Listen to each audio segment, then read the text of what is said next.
विकास का, आस और विश्वास का, जन जन के जीवन की खुशहाली का दर्पण, जन जन के जीवन की खुशहाली का दर्पण। ये है कृषि दर्शन, ये है कृषि दर्शन, ये है कृषि दर्शन। किसान भाइयों नमस्कार, कृषि दर्शन कार्यक्रम में आपका स्वागत है। कार्यक्रम में आपके लिए लाते हैं हर रोज नई नई जानकारी। आज हम फिर हाजिर हुए एक नई जानकारी के साथ। आज हम बात करेंगे कृषि में जैव उर्वरकों का महत्व व इससे अधिक उत्पादन लेने की विधि के बारे में। हम इस बारे में बात करेंगे, पर इससे पहले कार्यक्रम में वक्त हो चुका है खबरें खेती की। किसान भाइयों नमस्कार, खेत खलियानों की खबरों में आप सभी का बहुत बहुत स्वागत है। आइए सबसे पहले एक नज़र डालते हैं आज की खेती किसानी से जुड़ी हुई कुछ खास खबरों पर। प्याज भंडारण संरचना निर्माण के लिए 15 करोड़ रुपए स्वीकृत। केवीके संगरिया पर विश्व मधुमक्खी दिवस का हुआ आयोजन। भेड़ एवं बकरी पालन पर प्रशिक्षण कार्यक्रम संपन्न। और कच्चे आम के मुरब्बे से अर्जित करे अतिरिक्त आय। राज्य सरकार ने प्रदेश के किसानों को प्याज भंडारण संरचनाओं के निर्माण के लिए 15 करोड़ रुपए स्वीकृत किए हैं। मुख्यमंत्री अशोक गहलोत ने वित्तीय वर्ष 2022-23 में प्रदेश में 2500 किसानों के लिए कम लागत की प्याज भंडारण संरचनाओं के निर्माण के लिए 15 करोड़ 5 लाख रुपए के अनुदान के प्रस्ताव को मंजूरी दी है। इनके निर्माण से किसानों को प्याज भंडारण में आसानी होगी। इन संरचनाओं की अनुमानित लागत 2.25 लाख रुपए प्रति इकाई है। इसमें किसान को निर्माण के लिए 50% अनुदान राशि उपलब्ध करवाई जाएगी, जो अधिकतम 87,500 रुपये होगी। योजना में न्यूनतम 50% लघु एवं सीमांत किसानों को लाभान्वित किया जाएगा। गौरतलब है कि मुख्यमंत्री ने वित्तीय वर्ष 2022-23 में आगामी 2 वर्षों के दौरान 5000 किसानों को कम लागत की प्याज भंडारण संरचनाओं के निर्माण के लिए अनुदान देने की घोषणा की थी। कृषि विज्ञान केंद्र संगरिया में विश्व मधुमक्खी पालन दिवस मनाया गया। इस अवसर पर कृषि वैज्ञानिकों ने कहा कि मधुमक्खी पालन से कृषि उत्पादन में बढ़ोतरी होती है। संयुक्त राष्ट्र महासभा ने लोगों को स्वस्थ रखने और इस संदर्भ में विभिन्न चुनौतियों का समाधान करने में मधुमक्खियों और अन्य परागणकों की महत्वपूर्ण भूमिका के बारे में जागरूकता पैदा करने के लिए विश्व मधुमक्खी दिवस घोषित किया है। प्रधानमंत्री नरेंद्र मोदी ने भी देश में मधुमक्खी पालन को बढ़ावा देने के लिए शहद के अंदर मीठी क्रांति का नारा दिया है। इसे ध्यान में रखते हुए कृषि एवं किसान कल्याण मंत्रालय देश के सभी मधुमक्खी पालकों को साथ लेकर इसका उत्सव मना रहा है।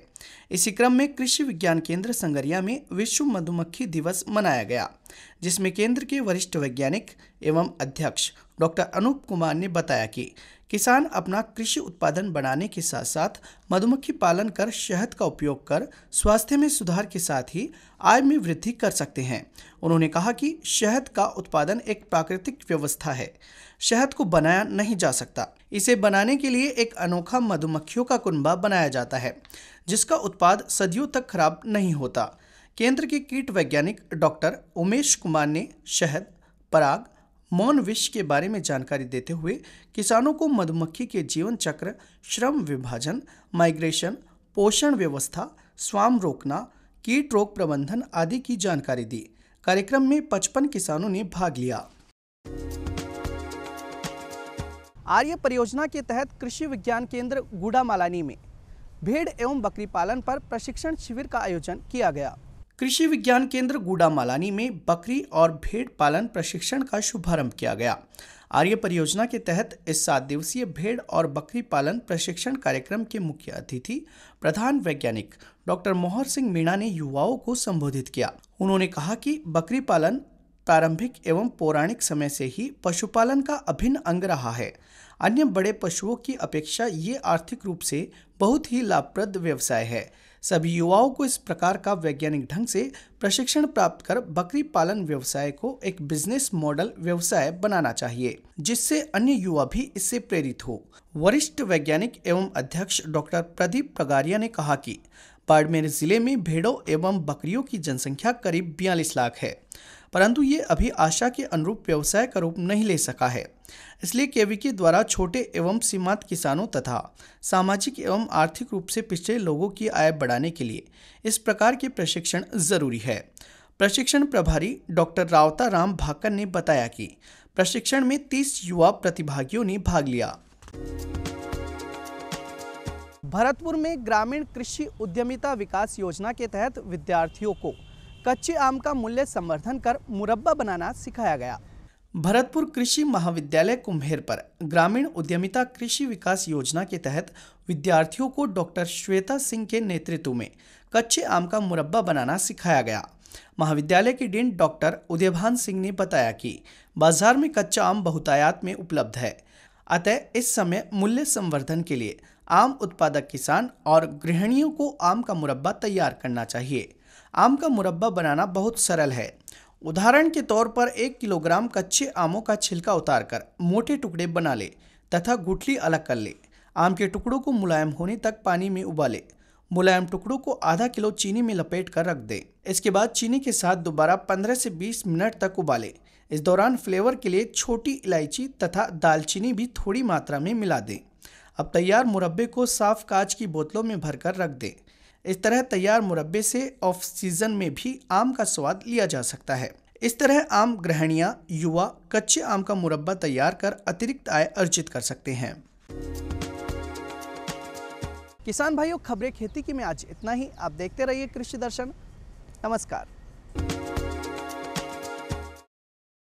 किसान भाइयों, कार्यक्रम में एक बार आपका फिर से स्वागत है। कार्यक्रम की शुरुआत में हमने आपको बताया था आज हम बात करेंगे जैव उर्वरकों का महत्व व इससे अधिक उत्पादन लेने की विधि के बारे में। तो आइए इस विषय पर लेते हैं विस्तृत जानकारी। आज के हमारे कृषि विशेषज्ञ डॉक्टर हवा सिंह रणवा, वरिष्ठ राज्य प्रबंधक। किसान भाइयों नमस्कार, सबको राम राम।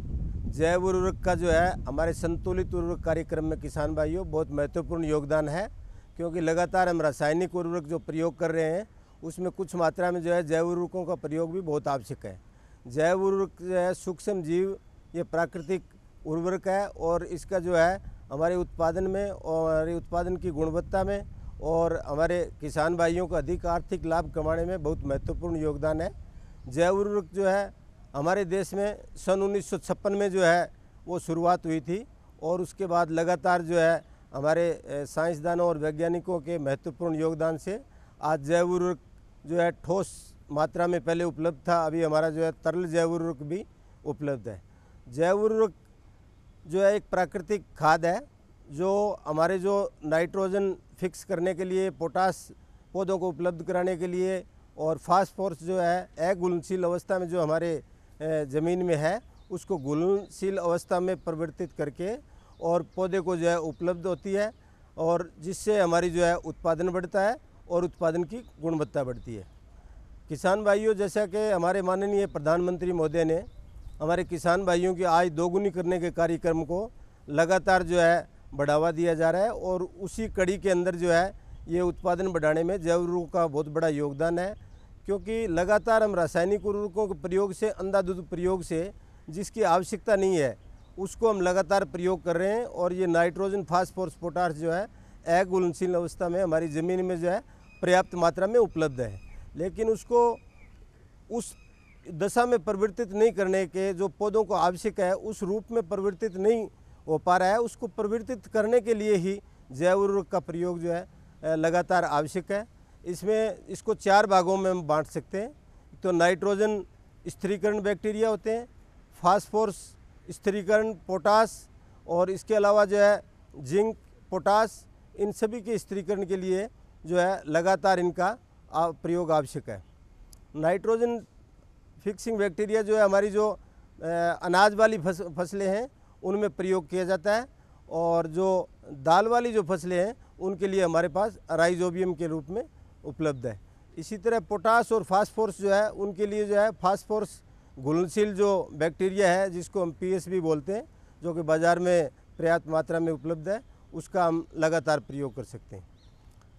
जैव उर्वरकों के प्रयोग से किसान भाइयों को जो लाभ हो रहे हैं उनमें मुख्य रूप से जो है एक तो 15 से 20% जो नाइट्रोजन आप और फास्फोरस जो पोटास है वो जैव उर्वरकों के माध्यम से हम पूर्ति कर सकते हैं और जो अघुलनशील अवस्था में है उनको घुलनशील अवस्था में परिवर्तित करके उपज की गुणवत्ता और हम पैदावार बढ़ा सकते हैं।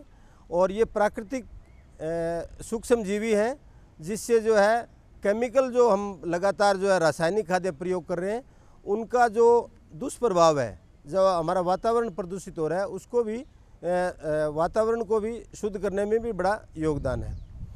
आज के युग में पहले हमारे पास ठोस जैव उर्वरक उपलब्ध था, अभी हमारे पास जो है जैव उर्वरक जो है तरल के रूप में जो है आधा लीटर और 1 लीटर के रूप में जो उपलब्ध है, उसमें आपका जो है 500 मिलीलीटर जो है आप तरल जैव उर्वरक जो है बीज उपचार करके जो है उसमें प्रयोग करेंगे, उसके बाद बीज की बुआई करेंगे तो फसल की पूरी जो अवधि है उसमें जो है उसका प्रभाव रहेगा।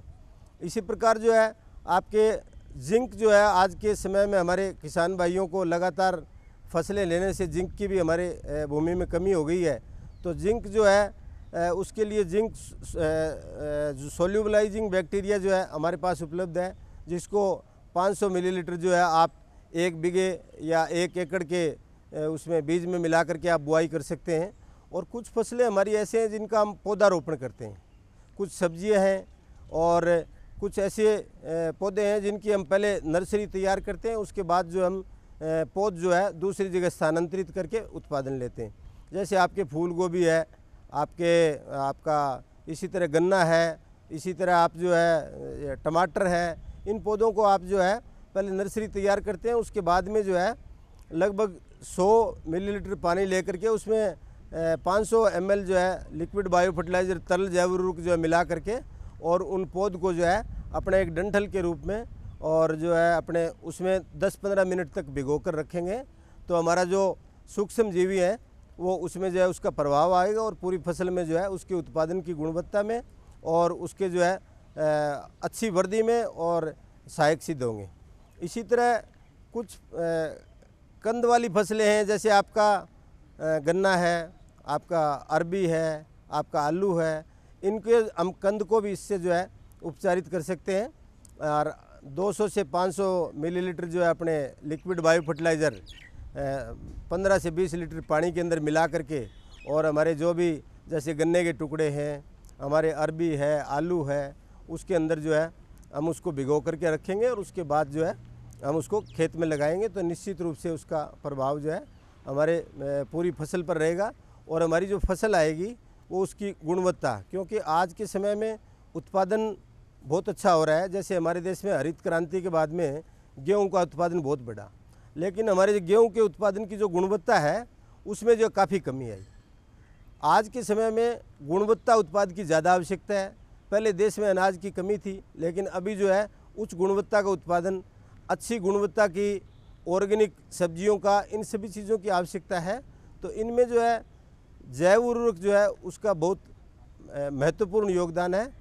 मैं किसान भाइयों से अनुरोध कर रहा था कि हम घर में छोटी छोटी क्यारियों के अंदर सब्जियां लगाते हैं, आजकल गमलों में भी लगाते हैं, आजकल कुछ पोट्स भी आने लग गए उनके अंदर भी लगाते हैं। उसमें हमें यूरिया और डीएपी देने की आवश्यकता नहीं है।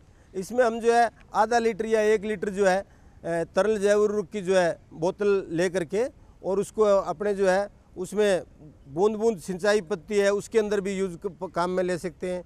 इसके अलावा जब हम पानी देते हैं तो जो बोतल है उसके आगे आप नुकीले धारदार किसी से सुराख करके और उसका उल्टा बूंद बूंद के रूप में प्रयोग करके, इसी तरह जो किसान भाई ट्यूबवेल से पानी देते हैं या नहर से पानी देते हैं उसमें भी हम तरल जैव उर्वरक जो है उस बोतल में सुराख करके और उसको जो है नाली के किनारे पर लगा देंगे, वो धीरे धीरे बूंद बूंद के रूप में जाता रहेगा और फसल को जो है हम फसल की अवधि में 2 बार में जो है इसका हम प्रयोग कर सकते हैं, जिससे हमारे उत्पादन भी बढ़ेगा और गुणवत्ता और हमारी जो धरती माता का जो स्वास्थ्य है, जो लगातार हम रासायनिक उर्वरक प्रयोग कर रहे हैं उसमें जो काफ़ी कमी आई है वो सुधरेगा। क्योंकि सूक्ष्म जीवी जो है वो ये लगातार जो है अपनी वृद्धि करते रहते हैं और उसकी वजह से जो है हमारे उत्पादन में और गुणवत्ता में लगातार काफ़ी बढ़ोतरी होगी और इससे हमारा जो है किसान भाइयों की आय बढ़ेगी और माननीय प्रधानमंत्री महोदय का जो आय दोगुना करने का जो कार्यक्रम है उसको भी बहुत गति मिलेगी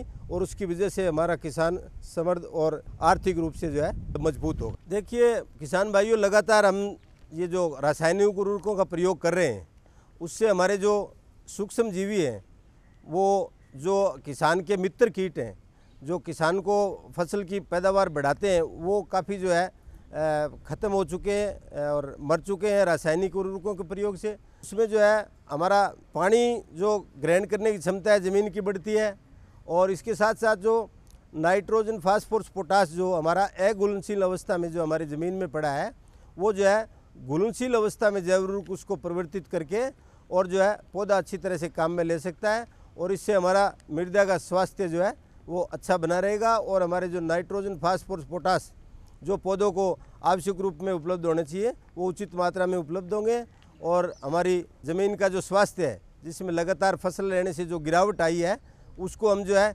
स्थिर करके और ज़्यादा बढ़ा सकेंगे। तो इसलिए जैव उर्वरक को लगातार हमें हर साल जो है प्रयोग करना है, और फसल में भी 2 बार पानी के साथ इसको हम 4 तरह से यूज कर सकते हैं। जैसे आपको मिट्टी में मिला करके भी खेत की अंतिम तैयारी के समय जो है हम 1 लीटर जैव उर्वरक लेकर 15 से 20 किलो गोबर की खाद में अच्छी तरह मिला करके और उसको अंतिम जुताई से पहले जो है खेत में छिड़काव कर दें, तो उस जैव उर्वरक का पूरी फसल की अवधि में प्रभाव रहेगा।